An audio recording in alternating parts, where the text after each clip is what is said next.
Carl Jung, one of the most influential psychologists of the 20th century, believed that what we call loneliness isn't what we think it is.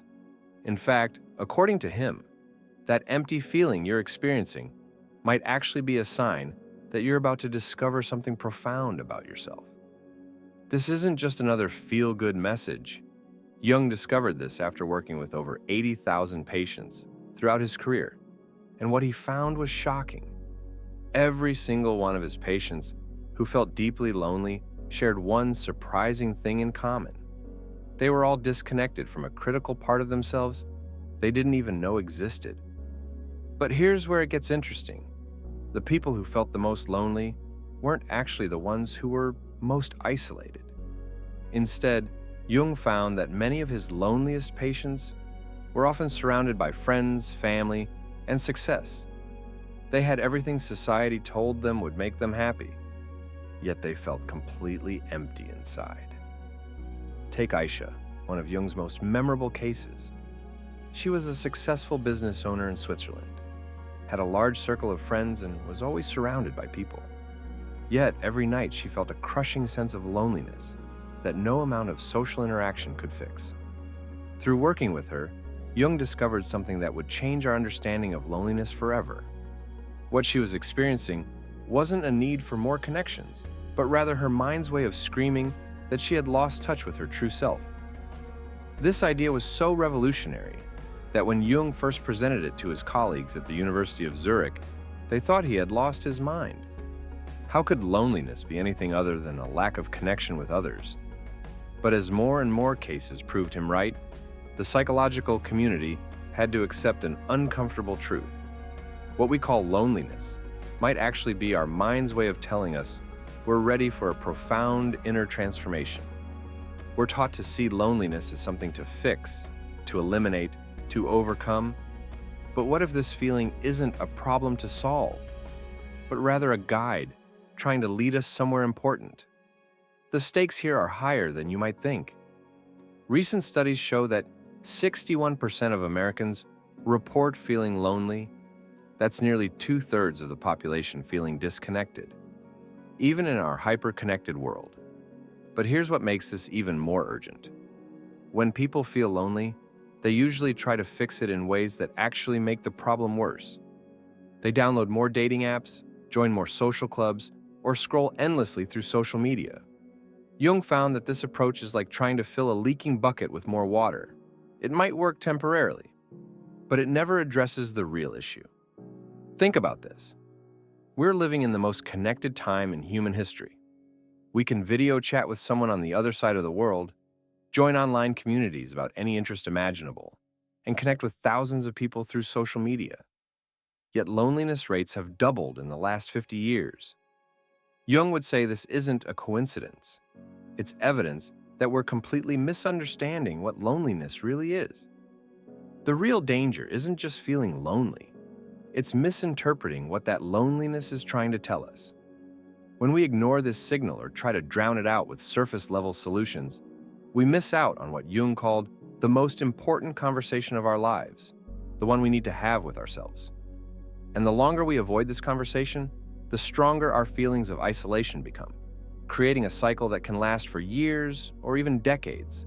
This is why understanding Jung's perspective isn't just interesting, it's crucial. Because if he's right, millions of people are trying to solve their loneliness in ways that will never work, spending years of their lives chasing solutions that only lead them further from what they're really seeking. Most people think they know what causes their loneliness. They blame it on not having enough friends, being single, or living far from family. But Jung discovered something far more intriguing during his years of research. He found that loneliness often has nothing to do with how many people are around us. It's about who we become when we're with those people. Here's what he meant. From a young age, we learn to create what Jung called a social mask, a version of ourselves that we think others will accept. Maybe you're the friend who's always positive and helpful, even when you're struggling inside, or the person who never says no at work, even when you're overwhelmed. Or perhaps you're the one who always seems to have it all together, even when you feel like you're falling apart. Jung saw this play out dramatically with his patient Thomas, a high-profile lawyer who seemed to have the perfect life. Thomas went to all the right parties, said all the right things, and was considered a massive success by everyone around him. But in private sessions, he confessed that he felt completely alone, even in a crowded room. Why? Because no one knew the real Thomas. They only knew his social mask. He had spent so many years being who he thought he should be that he'd lost touch with who he actually was. This is where Jung's insights get really practical. He noticed that people feel most lonely, not when they're physically alone, but when they're surrounded by others, yet unable to be themselves. Think about it. Haven't you ever felt more lonely at a party where you had to perform than when you were alone doing something you truly enjoyed? The problem gets worse because we're taught that the solution to loneliness is more connection. But Jung found that adding more relationships to a life where you're not being authentic is like adding more mirrors to a room where you're wearing a mask. You just end up. Jung's most groundbreaking discovery about loneliness came from his theory of individuation, a fancy word for a simple but powerful idea. He found that every person has a natural drive to become their complete, authentic self. When we ignore this drive, we don't just feel lonely. We feel lonely in a specific way that's trying to tell us something. Think of it like your body's hunger signal. When you're hungry, your body isn't just complaining. It's telling you that you need food. Similarly, Jung found that the specific type of loneliness most people feel today isn't just an empty feeling. It's your mind telling you that you've drifted too far from your true self. Here's where Jung's research gets fascinating. He discovered that we all have a shadow self, the parts of us we hide because we think they're unacceptable. Maybe it's your creativity that you suppress because you were told it wasn't practical, or your sensitivity that you hide because you were taught it was weakness, or your ambition that you downplay because you're afraid of being seen as selfish. Jung documented this pattern with his patient Maria, a kindergarten teacher who was always sweet and agreeable. She had friends but felt intensely lonely. Through their sessions, she realized she had completely buried her fierce, passionate side because she thought it didn't fit her role as a nurturing teacher. Her loneliness wasn't coming from a lack of friends. It was coming from only letting people see half of who she was. Modern research backs this up. A recent study from the University of Rochester found that people who feel they can't express their authentic selves report feeling lonely even when they're in relationships. Another study showed that people who regularly suppress parts of their personality are 3 times more likely to experience chronic loneliness than those who feel free to be themselves. This is why adding more connections often doesn't help. If you're not showing up as your full self in your current relationships, having more relationships just means more situations where you're hiding who you really are. It's like trying to fill a room with light while wearing sunglasses. Adding more lamps won't help if you're blocking the light from reaching your eyes. Seeing more reflections of someone who isn't really you. When Jung helped his patients transform their loneliness, he didn't give them techniques for making more friends. Instead, he showed them how to use their lonely feelings as a map leading back to themselves. And this is where his work becomes incredibly practical for anyone feeling lonely today. The first step, Jung found, is to pay attention to when you feel most lonely. But not just the situation, the exact moment and what you're doing. One of his patients, Robert, noticed he felt most lonely right after business meetings, where he'd agreed with everyone, even though he actually had different opinions. Another patient felt intensely lonely every time she laughed at jokes she didn't find funny just to fit in. These moments of loneliness weren't random. They were signals pointing to exactly where they needed to be more authentic. Jung also discovered something surprising about the transformation process. It often makes you feel more lonely before it makes you feel less lonely. This happens because as you start being more real with people, some of them won't like it. When Robert started speaking his mind in meetings, some colleagues got uncomfortable. When Maria, the kindergarten teacher, started showing her fiercer side, some friends pulled away. But here's what Jung observed. This temporary increase in loneliness always led to deeper, more authentic connections later. The research on this is clear.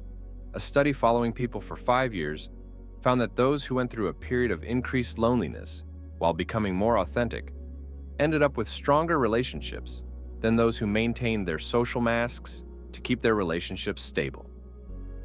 Another study showed that people who learned to express their true thoughts and feelings reported a 60% decrease in feelings of loneliness within 6 months. Jung laid out practical steps for this transformation. Start with low-stakes situations. Maybe share an honest opinion about a movie instead of agreeing with everyone else. Pay attention to the should thoughts that run through your head. I should be more outgoing. I should like these activities. These thoughts often reveal where you're wearing a mask. Most importantly, remember that authentic connection with even one person who knows the real you is worth more than 100 relationships where you're playing a role. Life really begins when you stop running from your loneliness and start listening to it. Jung's discoveries show us that feeling lonely isn't a sign that something's wrong with you.